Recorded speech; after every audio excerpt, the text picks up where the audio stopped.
오늘 선포될 말씀 구약성경 창세기 37장 2절에서 4절 말씀입니다. 함께 하는 말씀 받들어 올리겠습니다. 야곱의 족보는 이러하니라. 요셉이 17세의 소년으로서 그의 형들과 함께 양을 칠 때 그의 아버지의 아내들 비라와 실바의 아들들과 더불어 함께 있었더니 그가 그들의 잘못을 아버지에게 말하더라. 요셉은 노년에 얻은 아들이므로 이스라엘이 여러 아들들보다 그를 더 사랑하므로 그를 위하여 채색 옷을 지었더니 그의 형들이 아버지가 형들보다 그를 더 사랑함을 보고 그를 미워하여 그에게 편안하게 말할 수 없었더라. 아멘. 자리에 착석해 주십시오. 성도의 일생 두 번째 시간으로 하나님의 말씀 선포가 있겠습니다.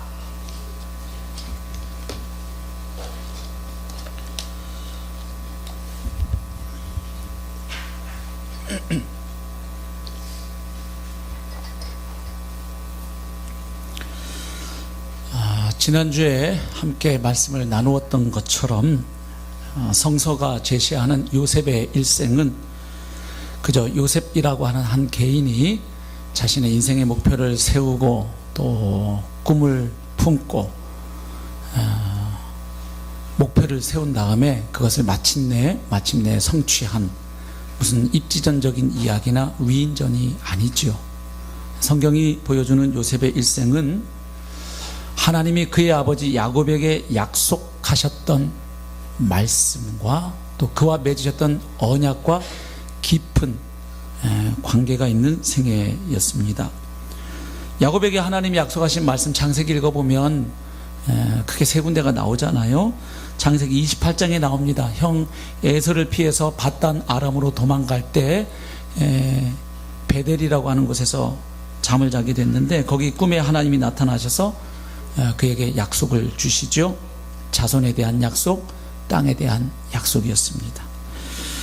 그리고 창세기 35장에 보면 야곱이 밧단 아람에서 이제 20년 동안 살고 나서요, 거기서 이제 무려 11 아들과 딸 하나를 얻게 되죠.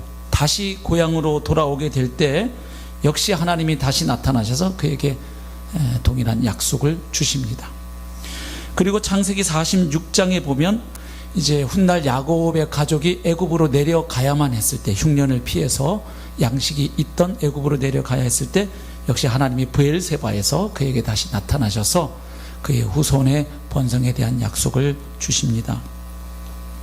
그래서 결국 요셉의 일생은 짧게는 아버지 야곱에게 하나님이 언약하셨던 내용의 성취와 관련이 있고, 조금 더 길게 보면 아브라함부터 시작된 하나님이 이스라엘 민족의 토대로 선택하신 족장들 있죠. 아브라함과 또 이삭과 야곱, 이 족장들에게 하셨던 약속, 그리고 그들과 맺으신 족장 언약의 성취와 요셉의 생애가 아주 깊은 연관이 있다는 것을 성경은 보여줍니다. 결국 요셉의 일생의 의의는 한마디로 정리하면 야곱의 자손을 흉년의 위기 가운데 보존하기 위해서, 그리고 그 후손들을 애굽 땅에서 번성케 하여서 하나님이 아브라함에게 약속하신 한 민족, 이스라엘이죠, 민족을 형성하게 하시려고 요셉을 먼저 애굽으로 보내셨고, 그리고 그를 사용하셨다, 이렇게 정리해 볼 수 있습니다. 그러니까 자손에 대한 약속의 성취가 요셉의 삶을 통해서 더욱 발전되어져 나아갔던 것이죠. 자, 그래서 그 요셉의 일생을 소개하면서 첫 표제어가 뭐였습니까? 야곱의 족보, 야곱의 톨레도트는 이러하니라. 이렇게 소개한 다음 이제 바로 이어서 요셉 이야기가 시작이 됩니다. 그런데 여기 등장하는 요셉은 17세의 소년입니다. 그런데 요셉의 이야기가 시작되는 내용을 오늘 4절까지 읽어보시면 이 이야기가 처음 시작되는 부분의 내용은 그렇게 밝고 긍정적이고 좋은 내용은 아닙니다. 뭘 보여주고 있냐면 이 17세의 요셉이 당시에 안고 있었던 그의 삶의 문제를 보여주고 있습니다. 조금 넓게 보면 야곱의 가정이 안고 있었던 어떤 문제로부터 요셉의 이야기를 시작하고 있다는 것을 금방 알 수 있습니다. 미리 말씀드리면 한마디로 말하면 야곱의 가정은 깨어진 가정이에요. 요즘 잘 쓰는 표현으로 하면 엮이는 가정이라는 것을 알 수 있습니다. 2절 보십시오. 요셉이 17세의 소년으로서 그의 형들과 함께 양을 칠 때에 그의 아버지의 아내들 빌하와 실바의 아들들과 더불어 함께 있었더니 그가 그들의 잘못을 아버지에게 말하더라. 자, 17세의 소년인 요셉이 처해 있는 삶의 자리를 좀 짐작하게 해주고 있죠. 자, 일단 어머니가 한 분이 아닌 가정인 것을 금방 알 수 있어요. 2절 보세요. 아버지의 아내들 그랬습니다. 자, 여기 그의 아버지는 야곱이죠. 아시는 분들은 이미 아셔요. 요셉은 누구의 아들입니까? 라헬의 아들이죠. 근데 여기 지금 나오는 아버지의 아내들, 그러니까 이 하나님의 언약 백성인 야곱이 일부일처가 아니에요. 지금 벌써 아내들 복수예요. 근데 누가 나오냐면 빌하와 실바라고 하는 이름이 나옵니다. 예. 그러니까 이 가정은 어머니가 복수예요. 2절에서만 보면 2명이죠. 그런데 요셉은 라헬의 아들이니까 3명, 거기다 또 누가 있어요? 레아가 또 있죠. 그러니까 엄마가 4명인 집안이에요. 좀 복잡하죠? 가계 흐름이. 예. 복수의 아내들. 예. 쉽게 말하면 배다른 자식들이 모여있는 가정이 있는 것을 알 수 있어요. 그 다음에 형제 관계를 또 보여주는 암시가 있죠. 예. 요셉이 17세 때 어떤 일을 했나요? 형들의 잘못을 아버지에게 말하더라. 세 글자로 고자질이라고 하죠. 예. 근데 뭘 일렀나요? 예, 그래서 이제 이렇게 볼 수도 있죠. 17세 소년 요셉은 참 철딱서니가 없었다. 뭘 잘났다고 이렇게 형들 잘못을 아버지한테 가서 일러 바치냐. 뭐 이렇게 참 철딱서니 없는 놈을 하나님이 빚고 빚으시고 깎고 깎으셔서 위대한 하나님의 사에게 쓰셨구나. 이렇게 뭐 읽을 수도 있겠습니다만 성경을 가만히 읽어보면 이 고자질의 행동 자체가 요셉이 절대로 해서는 안 될 행동을 했다, 뭐 이렇게 강하게 우리에게 보여주진 않아요. 그저 본문이 말해주는 것은 안 그래도 요셉과 형들의 관계는 썩 좋지 않았는데 이 고자질하는 것 때문에 또 다른 어떤 요인 때문에 요셉과 형들의 관계는 더욱 불편해졌다라는 것을 본문은 말해주고 있습니다. 그리고요, 히브리어를 가만히 읽어보면 또 조금 할만했던 것 같아요. 고자질도. 왜냐하면 여기 그들의 잘못을 할 때 이 잘못이라는 단어가 아주 그냥 사소하고 그냥 별거 아닌 이런 느낌의 단어가 아니고 좀 도덕적으로 악하고 실제적으로 해로운 행동을 뜻하는 단어예요. 그러니까 형들은 실제로 좀 문제가 되는 행동을 했던 거예요. 예. 어떤 악행을 저질렀던 것이죠. 그리고 말하더라라는 동사도 보면 이게 한 번이 아니고 여러 번 좀 반복해서 말하는 듯한 느낌을 줘요. 그러니까 그 얘기는 뭐냐면 이 형들이 계속해서 악한 짓을 했다는 것을 알 수 있죠. 그러니까 요셉을 단순히 생각 없이 그냥 형들이나 고자질이나 해먹는 철딱선이 없는 17세 소년으로 볼 수도 있겠습니다만은 또 다르게 보면 요셉은 그 성품이 상당히 고dat다라고 볼 수도 있어요. 성실하고 정직해서 형들이 하는 그 악행을 도저히, 그래서 아버지 야곱의 명예를 떨어뜨리고 그 온 집안을 수치스럽게 하는 그 형들의 악행을 그냥 보고만 있을 수 없어서 그것을 아버지에게 보고했다, 이렇게 또 읽어질 수도 있는 것이죠. 아니면 또 몰라요. 이 아들들의 악행을 소문을 듣고 안 아버지가 요셉을 스파이로 보냈는지도 모르죠. 야, 가서 좀 잘 봐라, 보고 이런 행동하면 나한테 빨리 알려다오, 뭐 그런 내용은 본문에 안 나와 있죠. 아무튼 분명하게 알 수 있는 것은 여기 2절에 나오는 형들과 요셉의 관계는 그렇게 썩 원만한 관계가 아니라는 것만큼은 분명하죠. 예. 그리고 요셉의 고자질로 인해서 형들과의 관계가 더 어려워질 수 있다는 것을 보여줍니다. 그렇죠? 예. 여러분, 나를 뒤에서 자꾸 뒷담화하는 사람 좋아하기 어렵죠. 더군다나 지금 형제간인데, 다른 사람도 아니고 남도 아니고, 물론 배다른 형제간이긴 해도 그래도 아버지가 같은데, 예, 그것도 동생이 돼가지고 형들을 고자질하는 모습을 볼 때 마음이 썩 편할 수만은 없었겠죠. 자, 이 가정에 또 문제가 있어요. 3절. 요셉은 노년에 얻은 아들이므로, 늦둥이라 그러죠. 이스라엘이 여러 아들들보다 그를 더 사랑하므로, 뭐 심정적으로 사랑할 수야 있죠. 예, 늦게 얻은 아들이니까. 근데 문제가 있죠. 그를 위하여 채색 옷을 지었더니, 그러니까 형들과는 다른 옷을 입혀준 거예요. 예, 여기 뭐 채색 옷 그러니까 우리 명절 때 있는 색동저고리 떠올리시면 안 되고요. 이때 여기서 말하는 채색 옷은 이때 당시 고위 관직에 있던 사람들이나 관료들이 입는 아주 좋은 옷을 의미합니다. 예, 그러니까 형들과는 다른 옷을 입혀준 거예요. 예. 이렇게 얘기도 느낌 하는데, 아까 일부 예배 때는 청소년들이 예배를 드려서, 그러니까 너는 2만 원짜리 청바지 사주고 동생한테는 200만 원짜리 청바지 사준 거야 그랬더니 막 이해가 되는 모양이더라고. 아, 이러더라고요, 졸다가. 네. 예. 특별 대우한 거죠. 대놓고 편애한 거죠. 그렇게 표현 안 해도 자연스럽게 표정이나 뭐 말투에서 드러날 텐데, 다른 형들에게 아예 그냥 다른 형들과 다른 옷을 딱 하나, 특별한 옷을 그렇게 입혀주면 이건 아주 드러내놓고 하는 겁니다. 나는 얘만 이뻐해, 이렇게 다른 형들한테 말하는 거나 마찬가지죠. 네.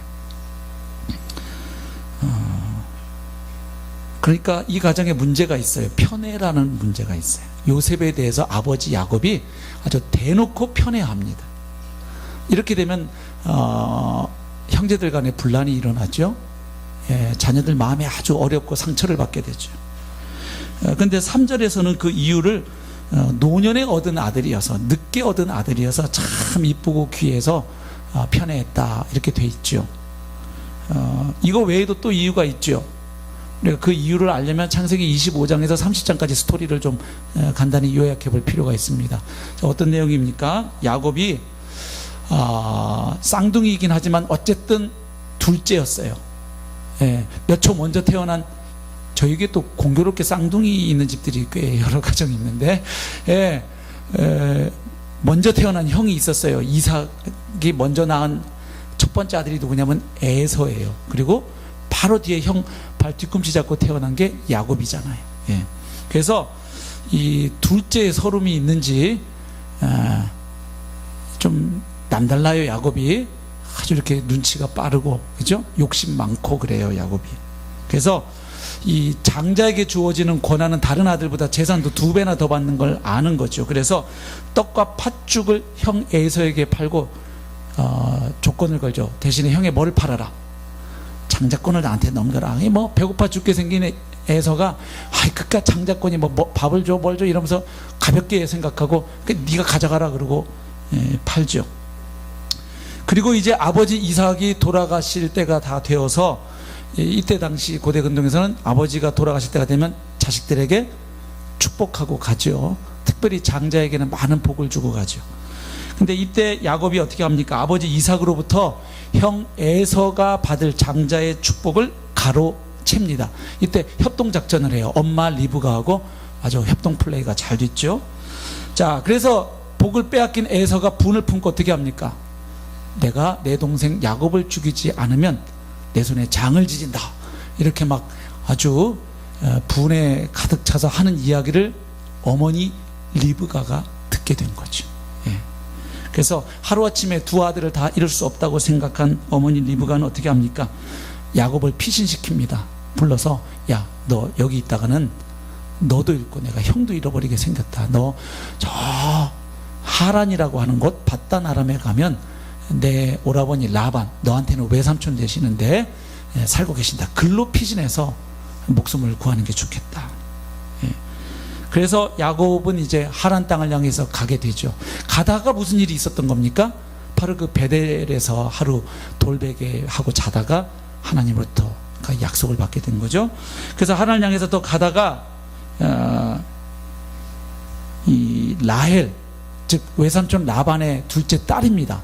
라헬을 우물가에서 만나게 되죠. 성경에 보면 우물가는 항상 썸띵이 일어나는 장소예요. 예. 뭔가 좀 일이 일어나요. 예.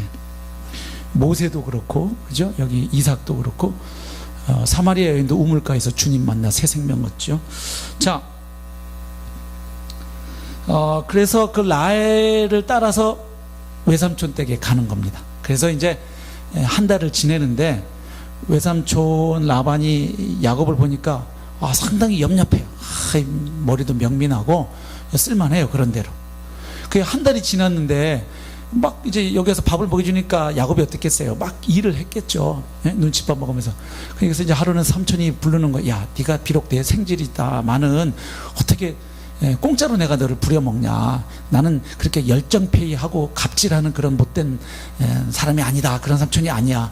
그러니까 비록 우리가 친척간이지만 너 일하는 거에 대해서는 내가 노동의 대가를 주고 싶다. 뭘 주면 좋겠냐? 딱 이렇게 제안을 합니다. 그때 야곱이 기다렸다는 듯이 얘기합니다. 처음 만났던, 운명적으로 만났던, 어디서? 우물가에서 만났던 라헬이 이쁘다고 돼 있어요, 성경에. 그리고 언니 레아는 좀 동생에 비해서 외모가 떨어지는 걸로 돼 있어요. 그래서 라헬을 좋아했던 터에 딱 계약 조건을 제시하죠. 제가 외삼촌을 위해서 7년 동안 헌신적으로 일하겠습니다. 그 대신에 누구를 달라? 따님 라헬을 저에게 아내로 주십시오. 그러니 라반은 믿지는 장사가 아니죠. 내가 남한테 주는 것보다 너한테 주는 게 100번 낫지. 좋다 해서 계약을 하게 되죠. 그래서 야곱은 이제 외삼촌 라반의 집에서 7년 동안 정말 열심히 일하는데 성경은 아주 재미있게 묘사해요. 그 7년을 야곱이 며칠같이 여겼다? 수일같이 여겼더라. 그러니까 그 라헬을 아내로 맞이하고 싶은 그 기대감에 그냥 7년 세월이 며칠 지나간 것처럼 지나간 거죠. 그래서 드디어 7년간의 봉사가 끝이 났습니다. 그런데 항상 뛰는 놈 위에 나는 놈이 있고 나는 놈 위에 금수저가 있잖아요. 항상. 야곱이 속이는 자로 살아왔는데 야곱보다 더 고수가 있었으니 누굽니까? 외삼촌 라반이죠. 이게 꼭 남 뒤통수 치면 이제 어느 날 자기가 당할 차례가 오는 겁니다. 라반이 훨씬 더 수가 높아요. 결혼식을 하게 해줬어요. 그래서 첫날 밤을 보내고 컴컴해서 몰랐는데 다음날 아침에 딱 야곱이 봤더니 꿈에 그리던 라헬이 아니고 누구예요? 레아인 거예요. 속았다. 그래서 외삼촌에게 가서 따지죠. 아니 내가 라헬을 위해서 7년 동안 일했지 이게 뭐냐고 얘기합니다. 그랬더니 이 고수인 라반이 이렇게 얘기하죠. 야, 우리 지역에서는 동생이 형을 제치고 먼저 시집가는 법이 없어. 이건 이 동네 법이 아니야. 그래서 내가 레아 언니를 먼저 준 거고, 그리고 네가 라헬도 너의 아내로 맞이하려면 다시 7년간 일해라. 제대로 걸려들었습니다. 그래서 라헬을 아내로 맞이하기 위해서 야곱은 14년간을 뼈 빠지게 일을 합니다. 물론 그 레아와의 그 초래 기간이 끝나고 라헬을 또 아내로 바로 주는데 이때 양쪽의 시녀들을 또 주죠. 레아를 주면서 야곱에 주면서 누구를 붙여줍니까? 레아의 몸종 시녀인 실바를 붙여줘요. 그 다음에 라헬에게는 빌하라고 하는 또 여성을 붙여줍니다. 그러니까 자기 딸들이 손에 물 묻히지 않고 살아가도록 시녀들까지 다 붙여준 겁니다. 그래서 이제 졸지에 야곱 주위에는 몇 명의 여자가 있는 겁니까? 4명이 있는 겁니다. 물론 처음에 정식 아내는 레아와 라헬 두 사람인데 일이 꼬이기 시작합니다. 자, 어떤 일이 나냐면 이 레아라는 여성은 하나님으로부터 다산의 복을 받은 것 같아요. 아들들을 이제 낳기 시작하는데 그냥 스트레이트로 낳습니다. 그래서 르벤, 시므온, 레위, 유다 무려 4아들을 낳습니다. 언니가 4아들을 낳는 동안 라헬은 한 명도 못 낳습니다. 불임 여성인 거예요. 난임 여성이었어요. 그게 큰일 났어요. 당시에 자식이 없다는 건 오늘날하고 또 다른 이야기입니다. 이 몇천 년 전에 여자가 아이를 못 낳는다. 그것도 그 집에 가서 아들을 못 낳아줘서 그 집 대를 끊는다는 건 오늘날하고 완전히 이야기가 다른 이야기입니다. 요즘 뭐 딸들이 더 대우받는 시대가 됐다고까지 얘기하잖아요. 이때 이러면 완전히 큰일 나는 거예요. 그래서 라헬이 고민을 하다가 자기는 애를 못 낳는 건 알고 그러면 방법이 있다. 내 종은, 당시의 종은 자기 소유물이니까 빌하를 남편에게 첩으로 주는 겁니다. 그래서 이 여종이 낳은 아들은 누구 아들이 되는 거예요? 자연스럽게 자기 아들이 되는 거니까, 족보에 자기 아들을 올릴 수 있으니까 빌하를 남편에게 첩으로 줍니다. 씨바지 하는 거죠. 그랬더니 빌하가 두 아들을 낳죠. 단과 납달리를 낳습니다. 이걸 언니 레아가 가만히 보고 있을까요? 술을 써? 나는 바본 줄 아니? 그러고서 어떻게 합니까? 나도 있어. 그리고 레아를 또 남편에게 줍니다. 첩으로. 그랬더니 또 레아가 또 아들을 둘을 또 낳습니다. 갓과 아셀을 낳습니다. 참 야곱이 피곤한 인생을 살아요. 여기서 오면 막 자기가 들어가고 싶은 침소에도 못 들어가요. 들어가면 막 어떤 여자가 나와서 오늘 내가 당신을 내가 샀다 막 이러면서 막 끌려 들어가고 아주 집에 들어오기 싫었을 것 같아요. 야곱이. 그 이후에 레아는 또 낳아요. 다섯 번째, 여섯 번째 아들을 낳는데 이사갈과 스불론이라고 하는 아들을 낳고 예쁜 딸도 하나 낳습니다. 디나라고 하는 딸을 낳죠. 그리고 나서 드디어 라헬이 하나님의 은혜로 아들을 낳습니다. 11번째 아들입니다. 누구입니까? 요셉인 거예요. 그러니 야곱 입장에서 요셉은 11번째 아들이지만 야곱에게 있어서는 자기가 진짜로 사랑했던 여인 라헬이 낳은 첫 번째 아들이에요. 거기다가 늦게 얻었어요. 그러니까 대놓고 편애하는 거예요.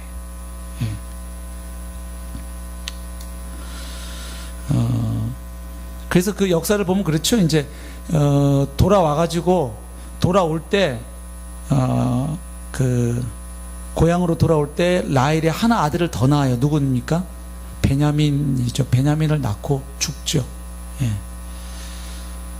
그래서 야곱에게 요셉과 또 요셉의 동생인 베냐민은 아주 남다른 이유가 있는 것이죠. 그래서 오늘 본문이 보여주는 것처럼 야곱은 요셉을 다른 형제들보다 유독 아주 표신하게 편애했던 것입니다. 그래서 옷도 다른 옷을 입히고 형들의 잘못을 일러 바치는 역할도 부여해야 한 것처럼 보이고요. 근데 이 야곱의 집에 이 편애가 내력이 있는 거 아시죠? 집안 내력이 있어요. 여기 보면 창세기 25장으로 가보시면 사실은 요셉의 아버지인 야곱도 편애의 수혜자이면서 희생자였습니다. 창세기 25장 한번 보실까요?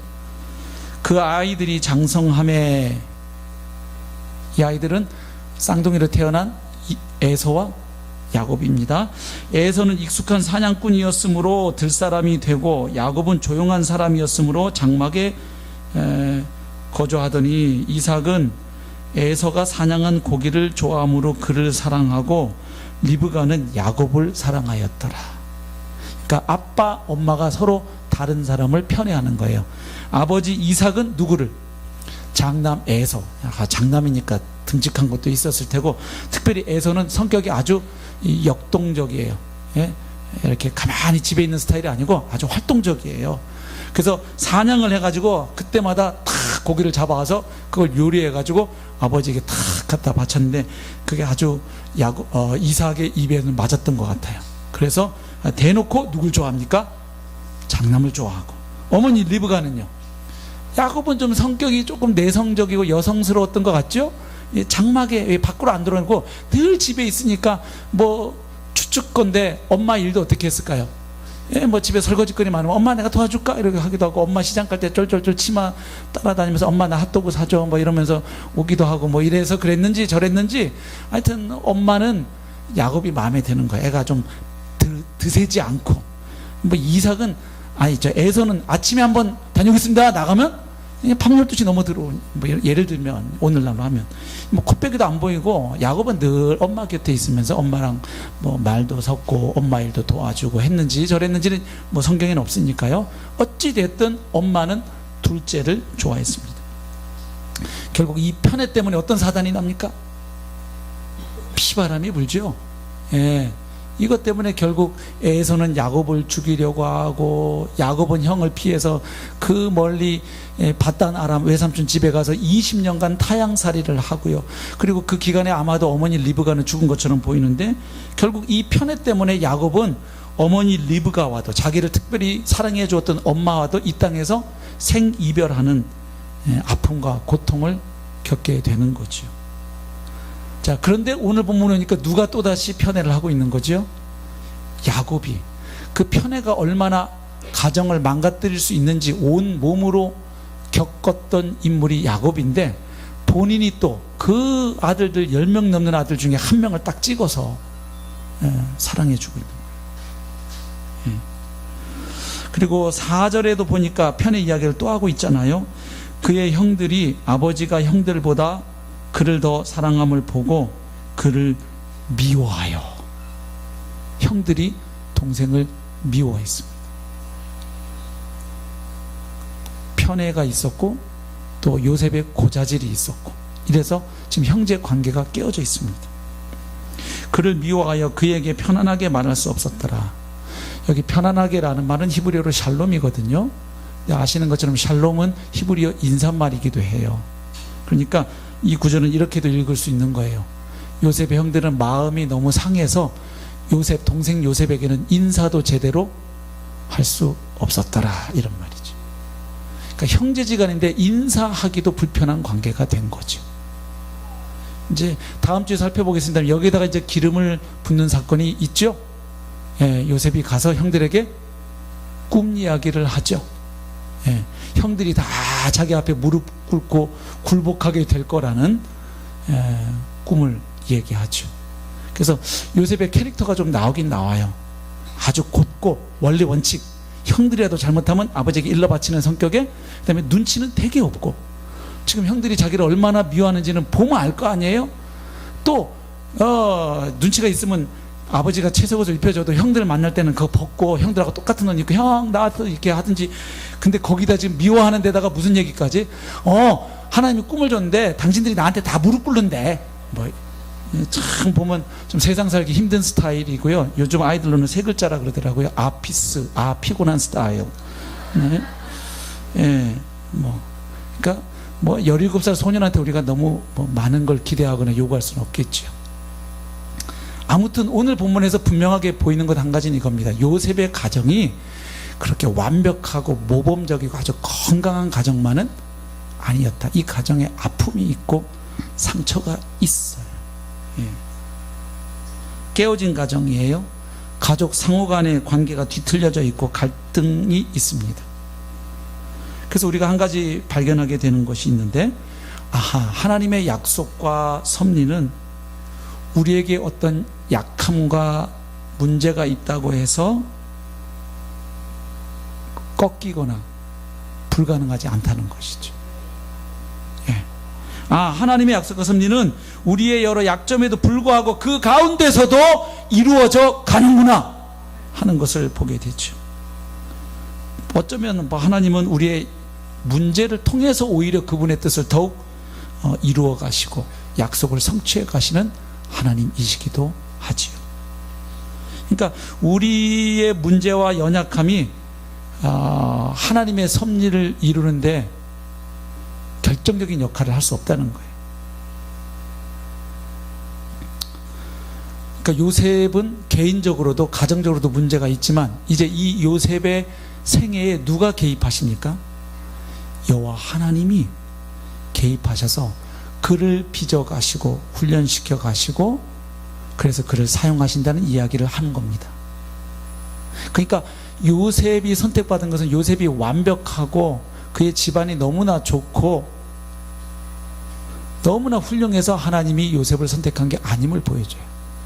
요셉도 우리 못지않게 개인적인 약점과 가정적인 연약함이 있었음을 먼저 보여줍니다.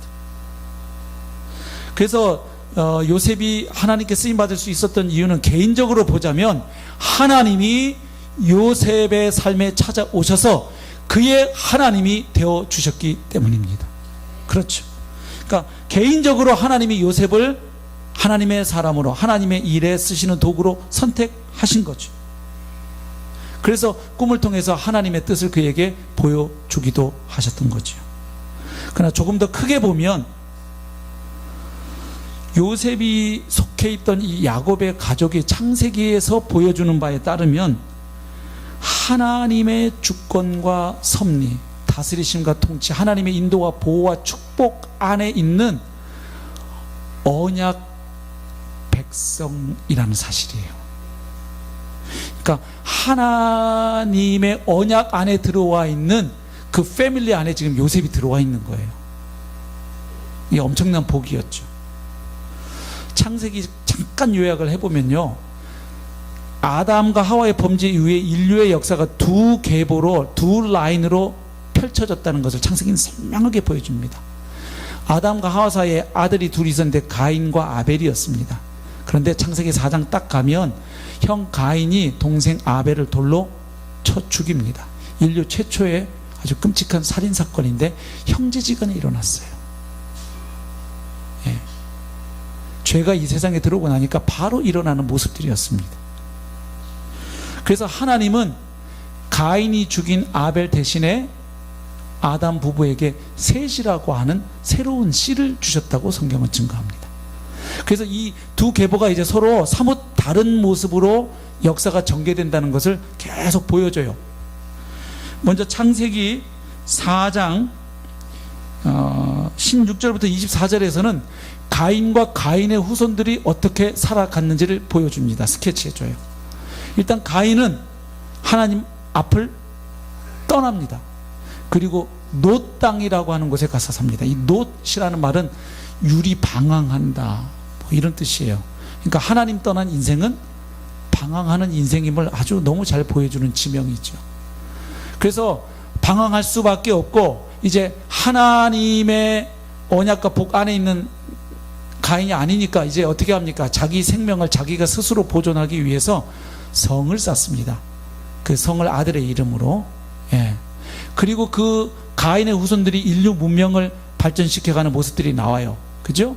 예, 뭐 야발, 유발, 두발 가인. 그래서 막 이 철기 문명, 그죠? 물질 문명이라든지 거기 막 노래, 막 이런 예술 쪽이라든지, 그렇죠? 여러 가지 하나님 떠나갔지만 그 하나님의 일반 은총이 허락되다 보니까 이들에게서도 이제 문명이 꽃피어져요. 그런가 하면 이제 셋의 후손들이 살아가는 모습을 보여주는데 창세기 4장 25절 26절 한번 같이 읽겠습니다. 시작.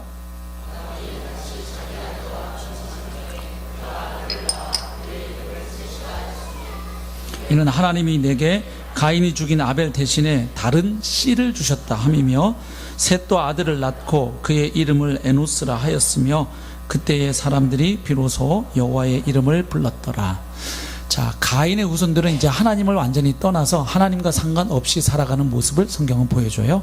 반면에 하나님이 아벨 대신에 주신 셋의 후손들은 이제 에노스 시대쯤 갔을 때 어떤 일이 나타납니까? 함께 모여서 공동체적으로 하나님께 예배하는 모습입니다. 여기 여호와의 이름을 불렀다는 것은 예배했다는 의미입니다. 다른 모습이죠? 예. 창세기 6장 9절 이것이 노아의 족본이라 노아의 톨레도트가 나와요. 노아는 그 앞에서부터 쭉 보면 어느 계열입니까? 가인 계열입니까? 셋 계열입니까? 셋 계열에서 나온 사람이죠. 노아의 족본이라 노아는 의인이요 당대의 완전한 자라 그는 하나님과 동행하였으며 세 아들을 낳았으니 셈과 함과 야벳이더라. 그래서 노아 홍수 때 인류가 심판받고 인류가 다시 노아의 가족으로부터 출발하는데 셈, 함, 야벳으로부터 종족이 퍼져 나가는 모습을 성경은 보여주죠. 예. 그 셈, 함, 야벳 중에서 하나님의 언약의 계보는 어디로 또 이어지나요? 셈으로 이어지죠. 11장 10절 셈의 족보는 이러하니라. 셈은 100세 곧 홍수 후 2년에 아르박삿을 낳고 그다가 그 족보 끝에 누가 나오느냐?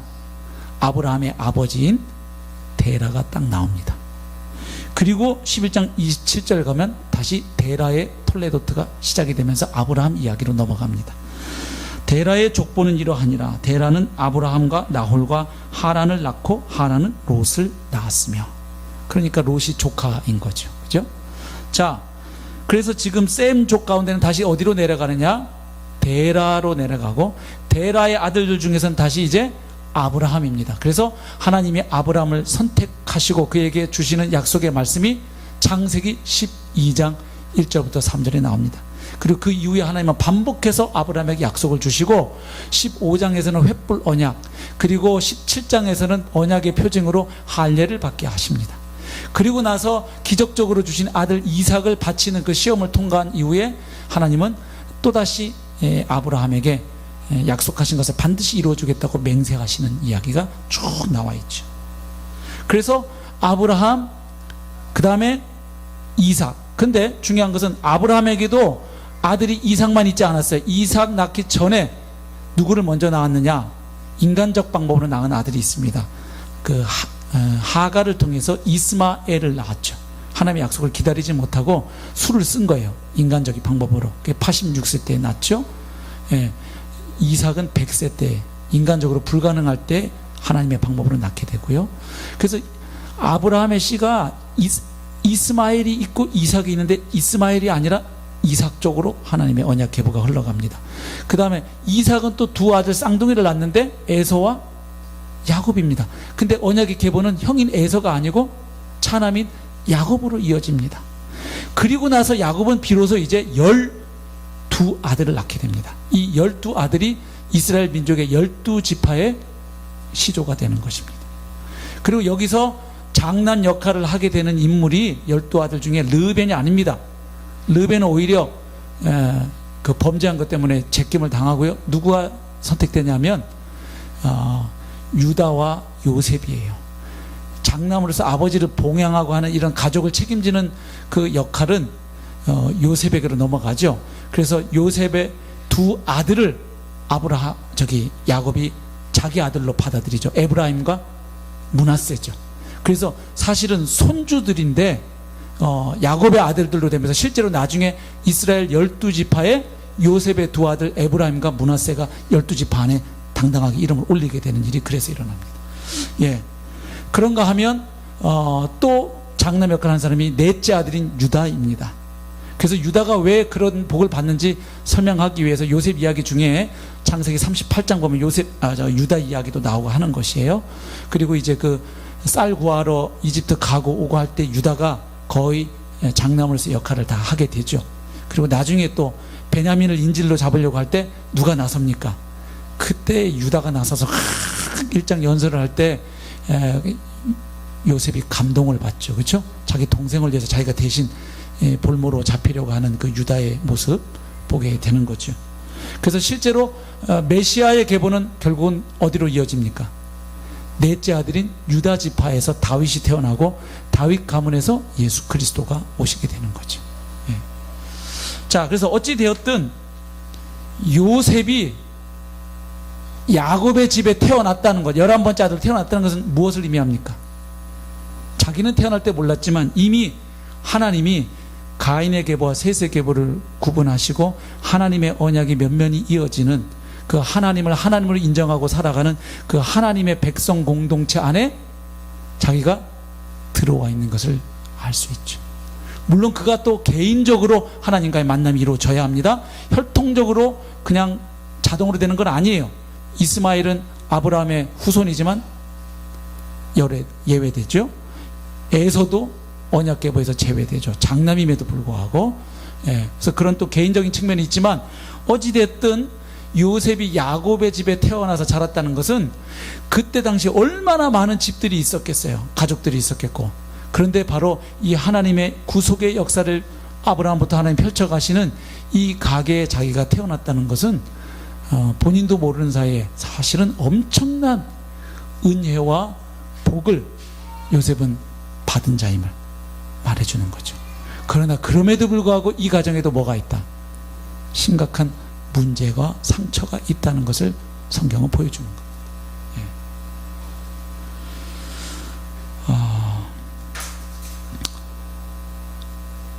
요셉 이야기를 하는 이유는 요셉을 얘기하려는 게 아니라 우리 자신의 삶도 좀 돌아봤으면 좋겠습니다. 사랑하는 성도 여러분, 한번 오늘 이제 우리가 성도의 일생을 살펴보니까 오늘 요셉의 이 장면을 통해서 우리가 돌아볼 대목은 내가 태어난 집, 그리고 내가 자라난 집을 좀 떠올려 보십시오. 어떤 가정에서 출생하셨습니까?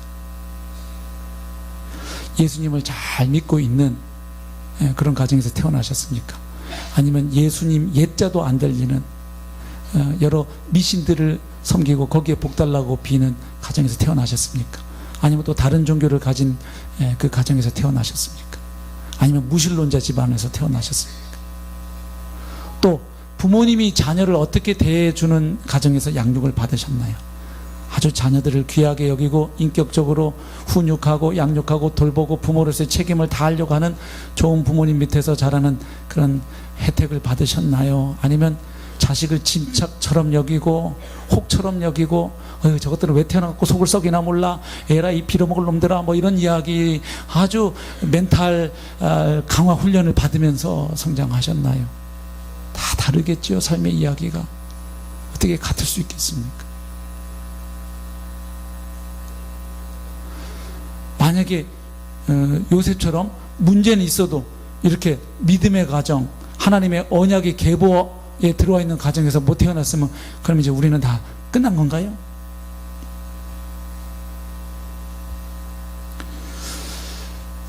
예수 그리스도를 만나서 나를 위해 죽으시고 부활하신 예수님을 나의 구주와 주님으로 믿고 고백해서 하나님의 성령으로 거듭난 사람들은 이제 하나님의 새 언약 백성이에요.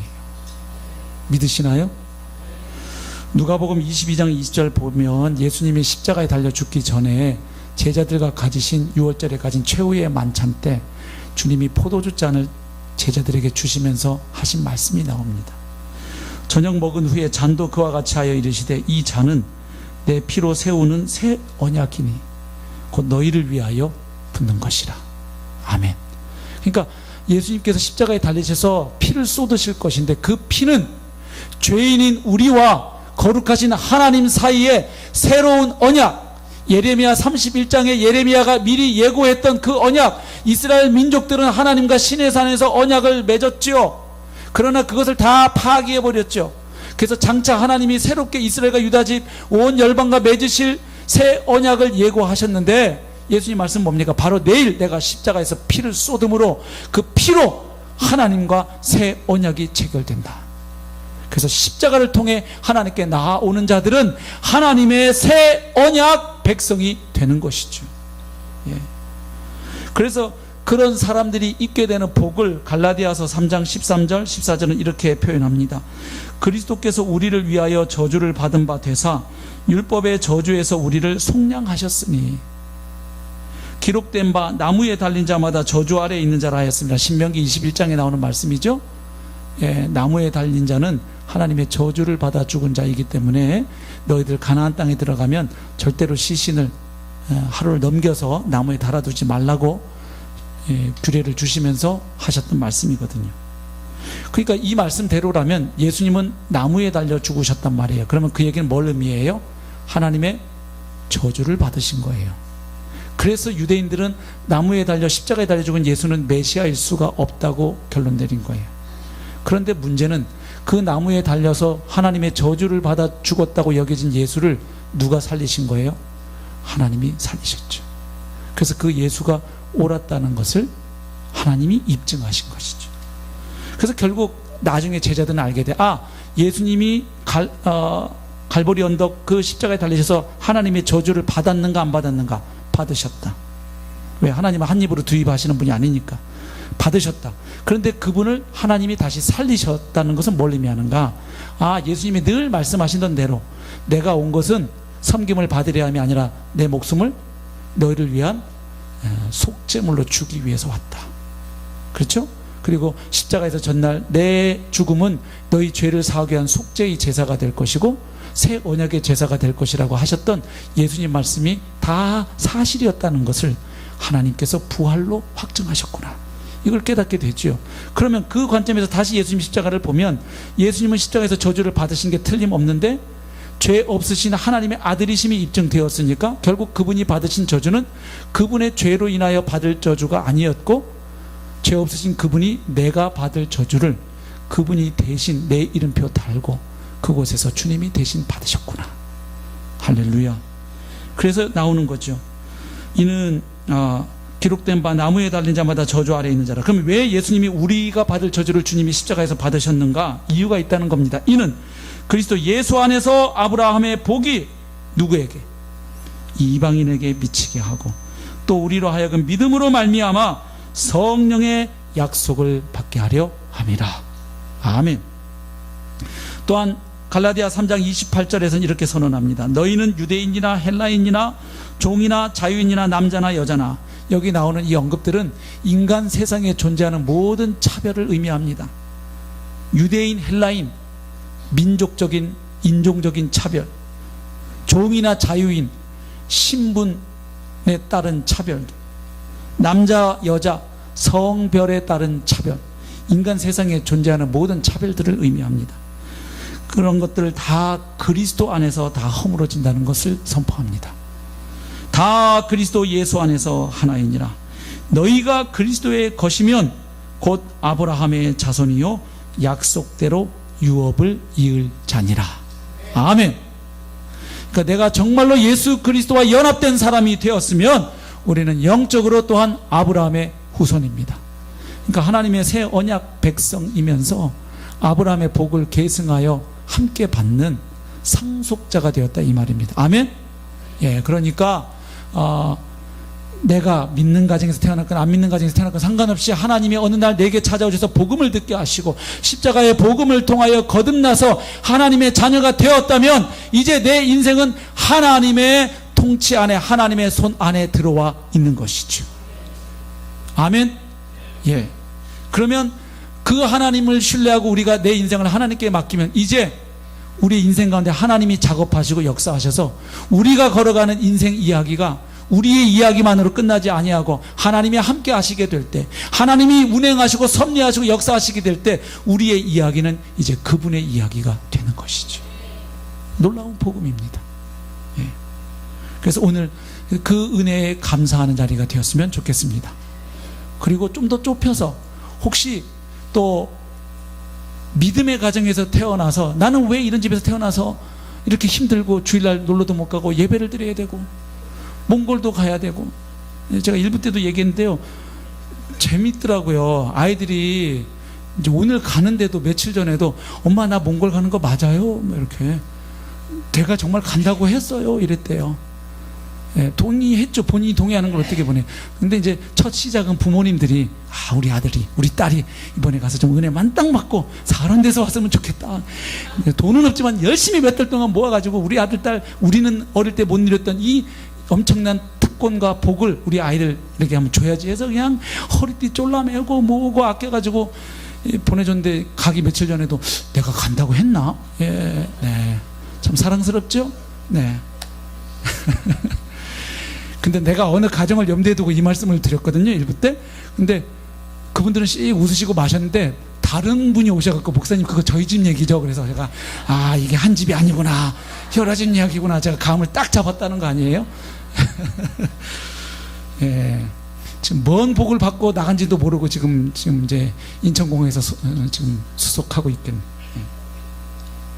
여러분, 제가 얘기를 조금만 하고 마치겠습니다. 용서하십시오. 제 얘기를 하려고 하는 게 아니라 제 얘기 들으면서 여러분은 여러분의 인생을 돌아보시라고 잠깐 하는 겁니다. 이 야곱의 가정에서 태어나 자란 이 요셉을 생각해 봤어요. 저는 목사 가정에서 태어났습니다. 예. 예, 그래서 성경을 처음 읽게 된 것은 초등학교 1학년 때였습니다. 한글을 모르고 들어갔어요. 아버지는 유치원 원장이었는데 교회 목사하시면서 아들은 유치원 혜택을 못 받았습니다. 그래서 한글을 못 익히고 초등학교 입학 전날 제 이름 석자를 몇백 번 써서 외워가지고 학교 가면 뭐 써낼 게 많다 그래갖고 숫자 번호하고 이름은 써야 된다 해서 외워가지고 갔는데 1년간 초등교육을 잘 받았더니 드디어 1학년 겨울방학이 됐을 때 한글을 깨쳤습니다. 그래서 저희 아버지가 한글 터득 기념으로 신약 성경을 일독하면 네가 그토록 꿈에도 소원하는 자전거를 사주겠다. 그때 대구에 있을 때인데 대구 달성공원에 가면 아이들 부잣집 애들이 자전거 타는 걸 보고 제가 늘 침을 흘렸거든요. 그래서 자전거 사준다는 말에 그냥 앞뒤 안 가리고 그 겨울방학에 신약 성경 7번을 읽었습니다. 확실하게 해야 될 것 같아서. 그래서 자전거를 쟁취했지요. 그 읽은 것 때문에 복음을 듣게 되었습니다. 몇 번째 읽을 때인지 모르는데 마태복음 읽다가 형제대로 나아가라 하는 자는 뭐 공의에 붙잡혀가고 나아가 그전에는 자전거 탈 욕심으로 막 읽어간 거죠. 그리고 지금 와서 고백한데 제가 7번 횟수가 정확하지 않은 것 같아요. 왜냐하면 마태, 마가, 누가, 요한복음에 똑같은 얘기가 나오거든요. 제 지금 생각해보면 이거 읽은 데인데 하고 지나간 데가 있어요. 틀림없이 지금 제가 생각해보건데 이거 읽은 데잖아 참 그러고 이렇게 넘어갔어요. 그러니까 정확하게 7번 아닐 거예요. 틀림없어요. 아무튼 그래가지고 그 라가가 뭐냐고 물었더니 어머님이 뭐 히브리 욕설인데 알고 봤더니 제가 여동생한테 늘 했던 말이었어요. 여동생이 머리가 좋았거든요. 저는 좀 둔했고 뭐 엄마가 한 개 가르쳐주면 쟤는 뭐 몇 개를 하는데 저는 하나 가르쳐준 걸 이해하는데 며칠 걸리니까 열등감에 있다가 초등학교 입학하면서 역전이 됐어요. 학교에서 주워 듣는 지식 절대량이 늘어난 거예요. 얘가 모르는 걸 제가 많이 알고 있더라고요. 그래서 그때부터 이 바보야 멍청아 그것도 몰라 이랬는데 이제 저는 지옥 가게 생긴 거예요. 아빠 엄마 가는 천국에 나는 뭐 이래서 고민하면서 초등학교 1학년짜리가 밥을 음식을 안 먹으니까 어머니가 감을 잡고 일로 와봐라 해서 이제 제가 복음을 처음 듣게 되었습니다. 은혜죠?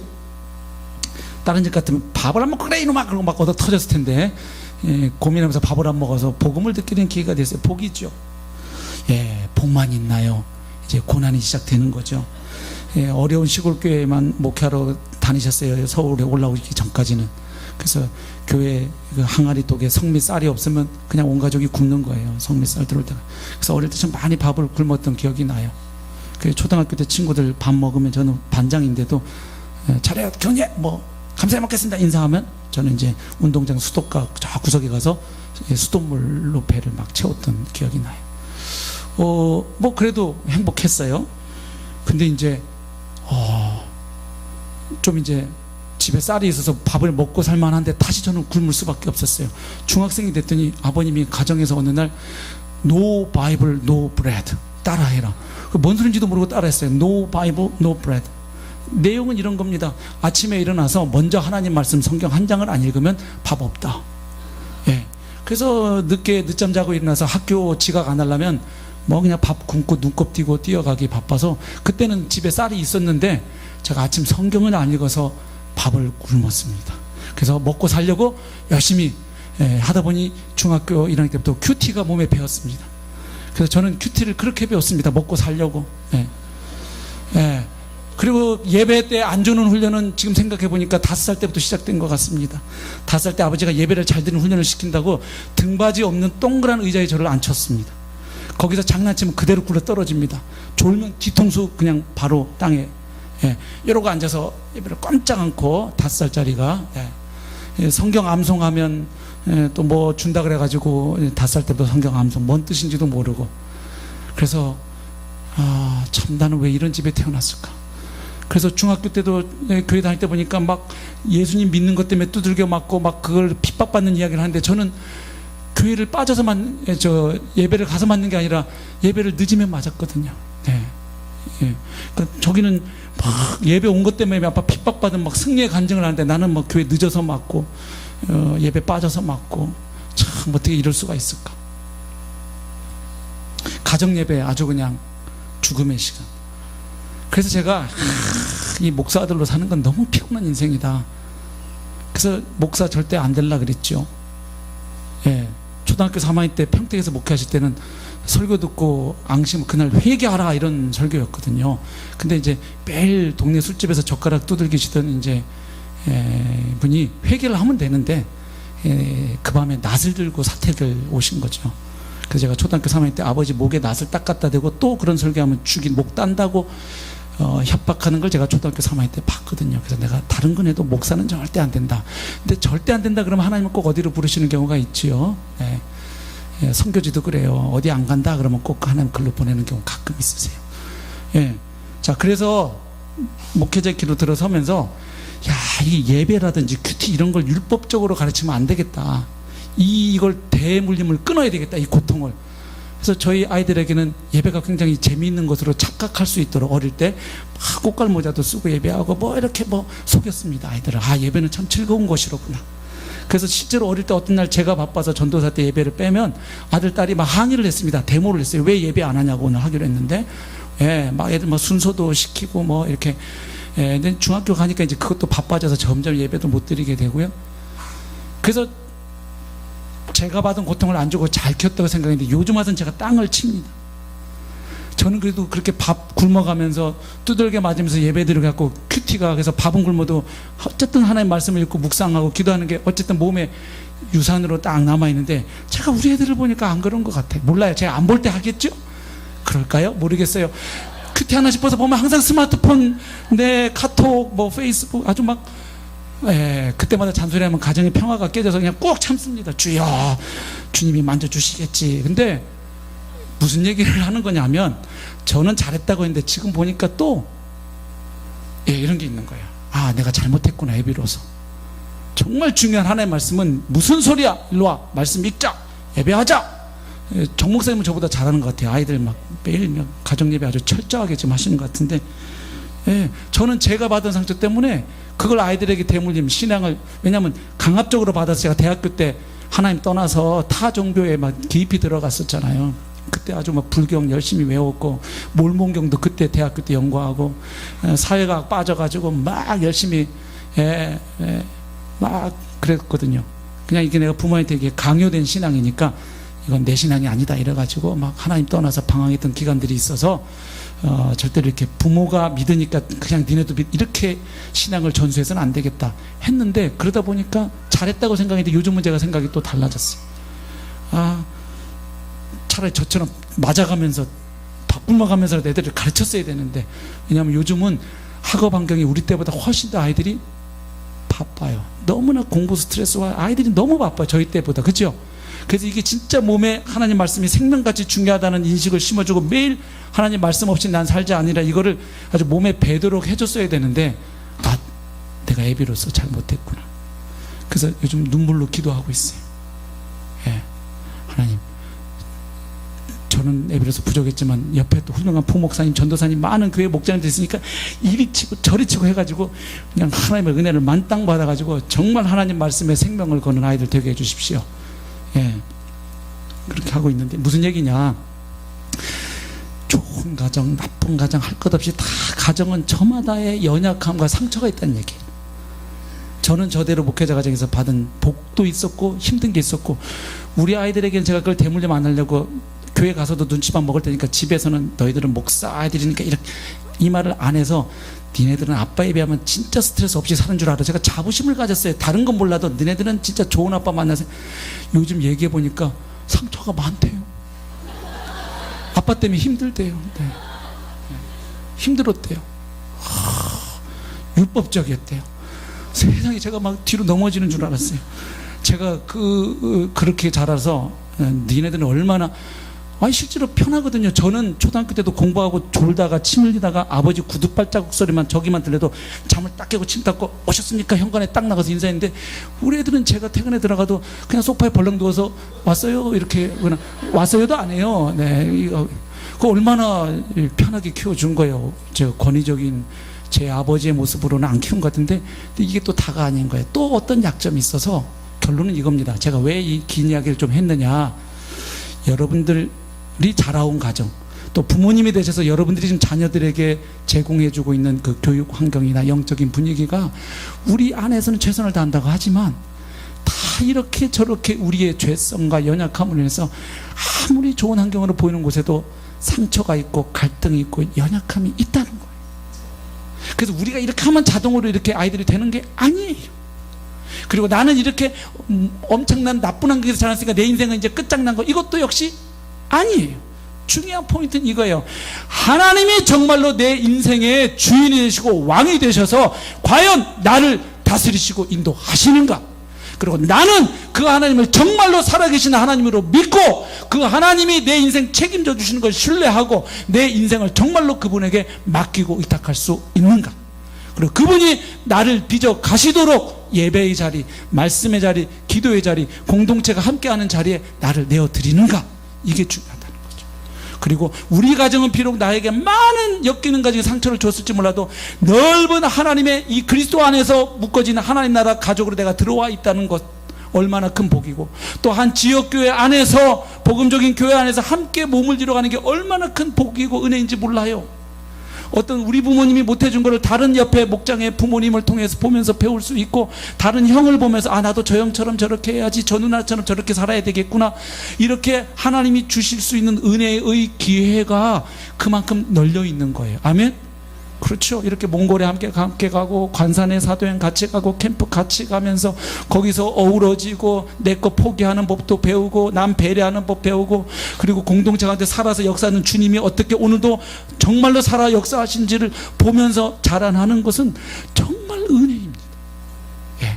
그래서 우리가 부모의 입장이든 자식 입장이든 오늘 요셉의 일생, 이 어린 시절 문제 많았던 이 가정을 보면서 아, 내가 살아온 지난날 삶이 이런 면에서 나는 참 감사한 게 많았구나.